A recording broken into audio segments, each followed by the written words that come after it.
Bright Tuty. Every student matters. With that, we have come to the end of this section, and here again, as you can see, we have some questions that we'll try to look at. The first one is, at present, how many cantonments are in India?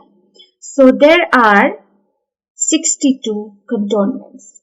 The next question, Shimla was founded during the course of rulers of Sikkim, Gorkha War, China War, Pakistan War. The correct answer is Gorkha War. Okay. The next question, which hill station was the summer capital of India during the British rule? It was Shimla. Alright. The next question, which railway line was built by Britishers to link Shimla with plains? It was Kalka Shimla railway line. Alright. Now the next question asks, describe the growth of hill stations in India in the 18th and 19th century. Now the growth of hill stations were basically for European invalids to recover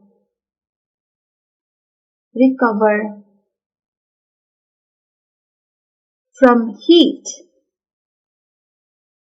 and diseases of the plains. Okay. It was built because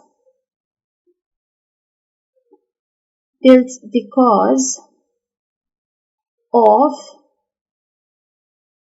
climate that cured diseases. Alright. Number 3 was considered as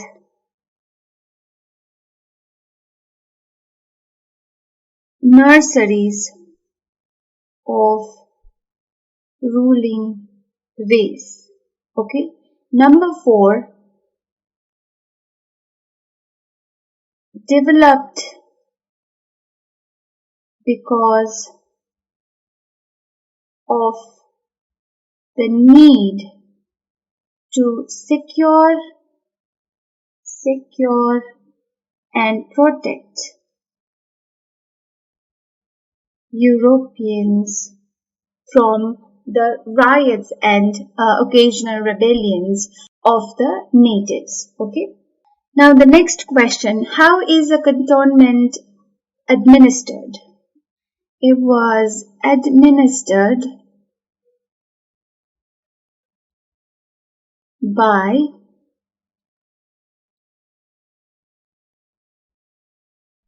cantonment boards.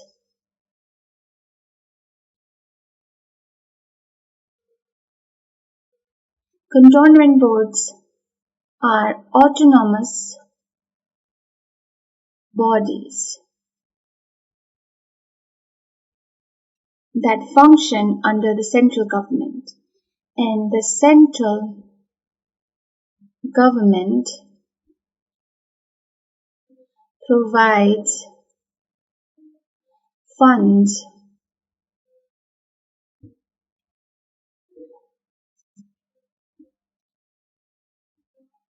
to the cantonment areas for their upkeep and administration. Why did British establish hill stations in India?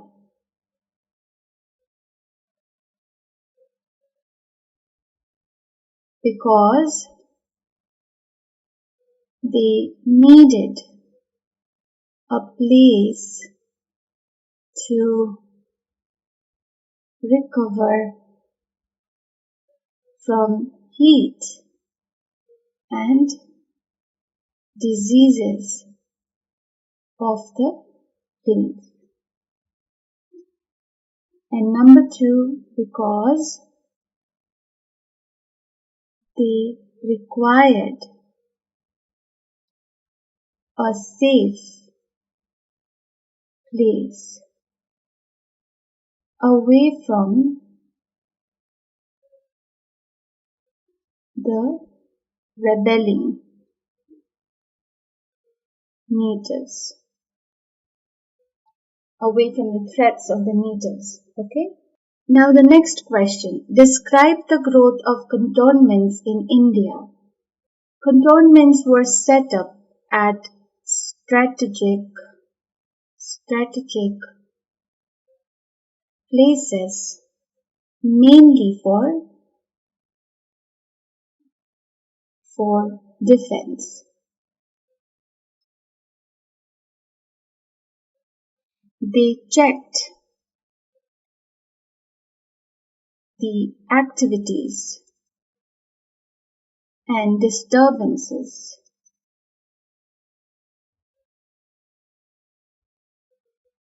at the borders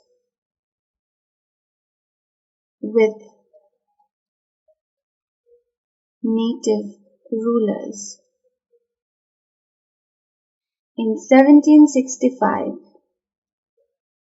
Lord Robert Clive